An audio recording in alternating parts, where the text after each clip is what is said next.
صباح الخير على كل حبايبي. هو مش هنتكلم النهارده عن سلك رود، انما هنتكلم عن حاجة موجودة في سلك رود وموجودة في العاب تانية كتير.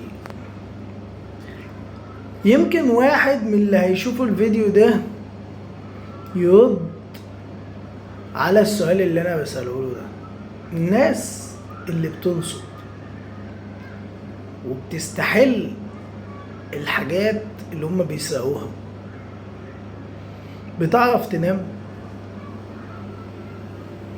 يعني لما انت تحلف بربنا وتقسم بالله ان انت مش نصاب وان انت مش حرام، ويجي حد يصدقك بناء على انك حلفت بالله، انت تعرف كده بتتشبه بمين؟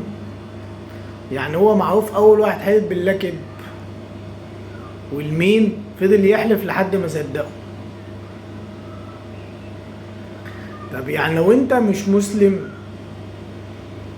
ومش مآمن بالله، انت مفكر ان وانت مش مسلم او انت مش مآمن بالله او انت مثلا مش مقتنع ان في ربنا اصلا، ما بتحسش انها ممكن تتعمل فيك في يوم من الايام كحاجة الدنيا يا عم بتديها لك، بما انك ما بتأمنش، مش مآمن اصلا ان في ربنا، كحاجة الدنيا بترجعها لك تاني، حاجة عملتها في حد فهي بترجع لك. مادام انت مش خايف من ربنا، اصل انت مستحيل تكون مسلم وخايف من ربنا. ما فيش مسلم بيخاف من ربنا يعني يقسم بالله ان هو مش نصاب من اجل ان البني ادم اللي قصاده يصدقه، فبعد ما يصدقه ويثق فيه يقوم سرق. يعني حاجة غريبة جدا والله.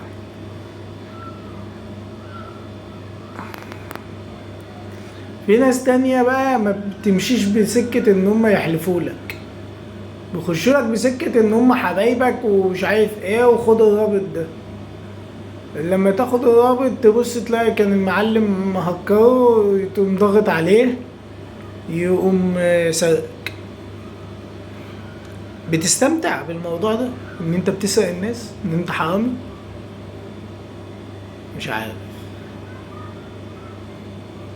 يعني لما تبعت مثلا انت بطريقة ما معاك برنامج تقدر تخليه يعمل روابط وهمية، فالشخص يخش يضغط على الرابط وبعد كده يقوم كاتب الايميل والباسورد ايا كان بقى، سلك رود ولا بابجي ولا اي لعبة، وبعد كده تقوم سرقه.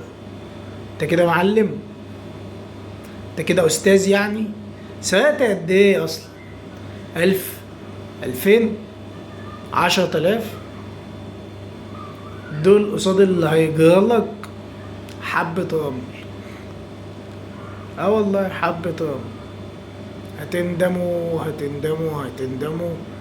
لكل واحد نصب على حد او سرقه في حياته، في لعبة، في حقيقة، في اي حاجة، هتندم بجد. هتندم هتندم هتندم وتقول يا ريتني ما عملت كده. بس وقت ما هتقول يا ريتني مش هيبقى لها رجعة.